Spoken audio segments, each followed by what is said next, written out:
Hey guys, it's President Evil for Zombie. Today I'm going to show you how you can 3D camera track a scene so that you can put 3D models into a real life scene. Anyways, first you're going to need the basic things, of course, the camera to record the video. I recommend a DSLR camera if you have one because you'll be able to know things like the sensor width and the focal length you recorded it at. I used a Nikon D3300. And then you're going to want to record a scene in which there are a lot of features on the ground that you can track. For this one that I'm going to use in this tutorial, you can see I went in my front yard and put a bunch of points on the ground with paper. You don't have to do this, but I just wanted to do it for the sake of this tutorial. There are also lots of specks on the asphalt. You just want to find points that contrast with their background so you can track them throughout the video. I'll go expand more on that later. So if you have a video, and I'll include that in the description if you want to just use my video. Of course you'll need Blender, so just load Blender up, and you're gonna have to know some basics of Blender because I don't want to have to explain everything like how to move things and size them around. So if you don't know how to do that, then I would recommend just looking up some basic tutorials. Anyways, getting on to the video, on the bottom left you'll see your view panel. Click that and change it to movie clip editor, and then you can click open on the bottom left, and I put it on my desktop as this. So if I scroll out and hold down Alt and click A, it'll play it. That's my video. Yep. And I can click escape to stop.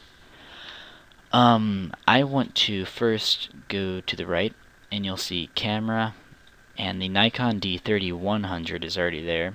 If your camera's not here, you can manually input the sensor width. You can just search your camera on the internet and I promise it'll be there. Unless it's some really obscure digital camera.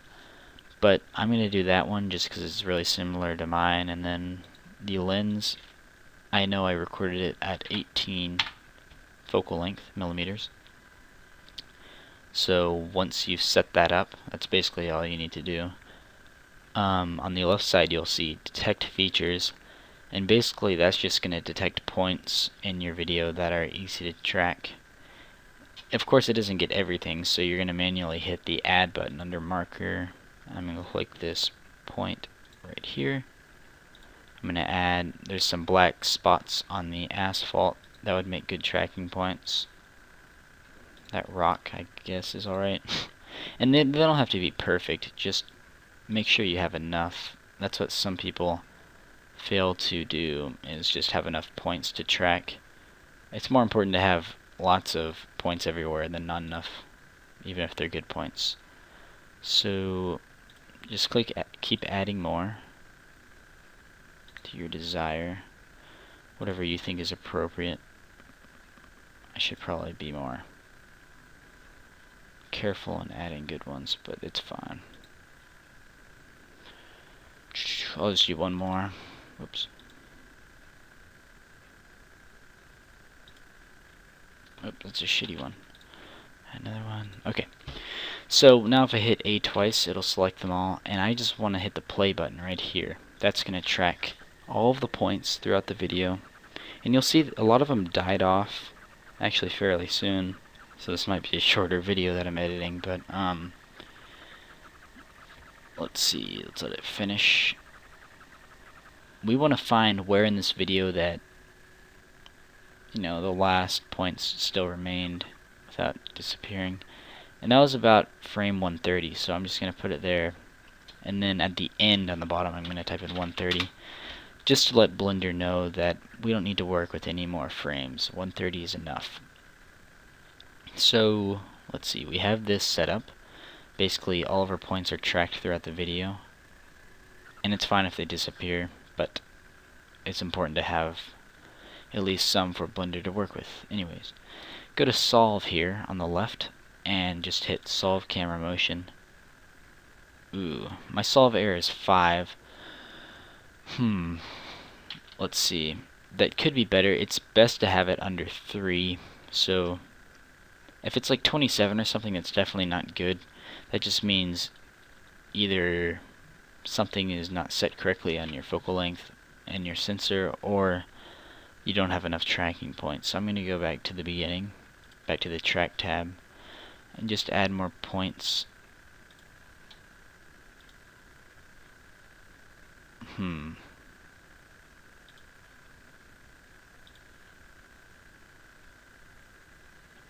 see where else. I'm really running out of places. Maybe the corners of this paper.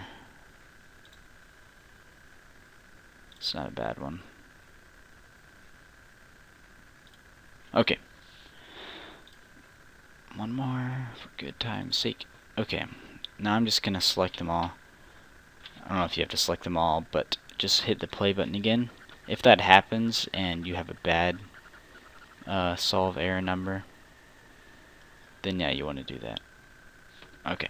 So now that it's gone through the whole thing, we can go on the left again, hit solve again. There, that's a lot better. That's 1.17. It's not perfect. Ideally, you want about 0.5, which, I don't know, every time I've tried to do this, it's at least under 0.7, so I don't know why it's not working as well now.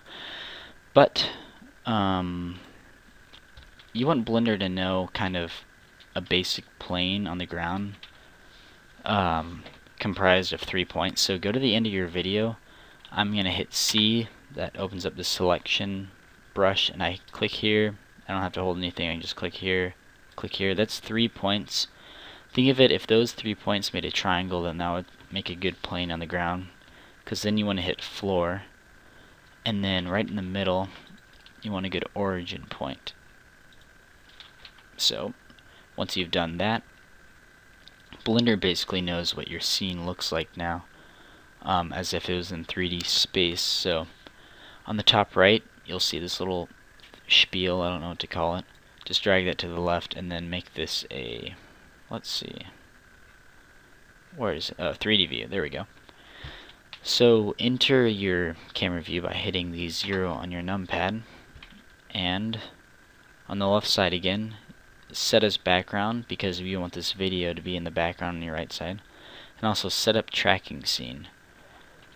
Now I'm going to exit my camera for a bit, and since the cube is already selected, I will hold down shift and right click the plane to select it also, go back into camera with 0 on the numpad, and then press S and move my mouse into size everything down. Drag this to the left just so we can have a better view here. Now if I play through this video right now with, let me go back to the beginning, I hold down Alt and click A, you'll see it sets up a plane as if it were in 3D space. It's not perfect, but it actually looks pretty good. So this plane represents, you won't actually see it, like if I was to press F12 and render this right here, you're just going to see half of the cube, because the plane, all it does is receive shadows from your object, which in this case is the cube. I can delete this cube, in fact I will. And I have some 3D models from the game Counter-Strike, so you can put your own models in. You can get these models, I'll put them in the description. I'll go to File, Import, Wavefront, Object, Desktop, and let's see. What's a cool gun? The op. Why not get the op? It's classic. I think it's really big, so I'm going to press S and size it down some. I can't even see it. There it is. Yep. And if I just select it with right click, make it flat. It looks a lot better flat than smooth. I'm just going to do some basic transformations with it. Rotate on its y-axis, -90 to put it on its side. And then you can either use these arrows or use G to move it around. There. Oops.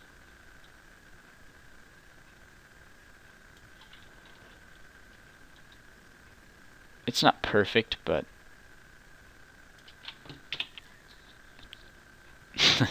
actually it looks kind of weird in this scene.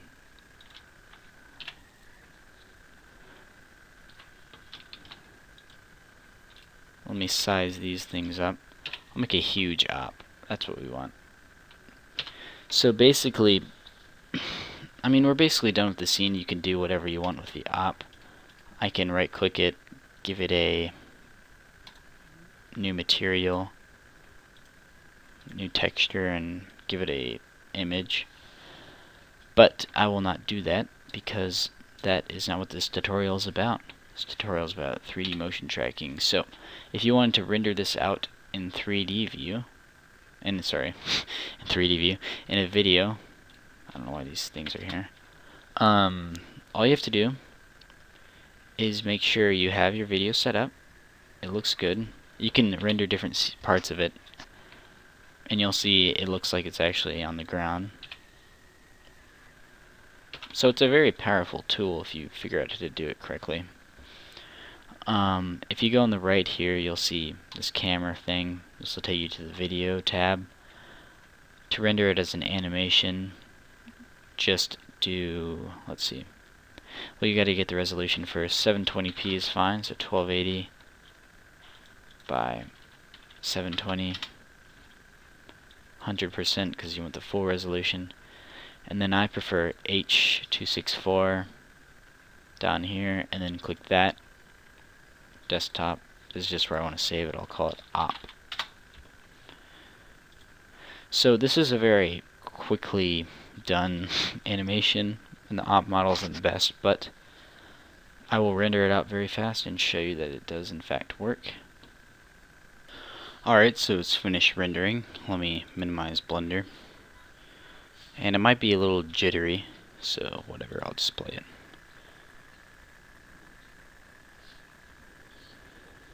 There it is. It is basically just motion tracked to the ground. And it looks a little laggy because Blender files, they kind of output like that. They're not actually laggy if you use something like Handbrake, which is a great program to, let's see, desktop. It is called op. I'll just call it opper.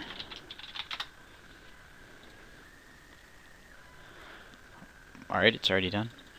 And here you can see this file plays a lot more smoothly. It looks like the op is actually motion tracked, or is actually on the ground, the 3D model. Anyways, that's basically it. This isn't a very in-depth tutorial, but it's a good beginning to 3D camera tracking, I think. So, thanks for watching.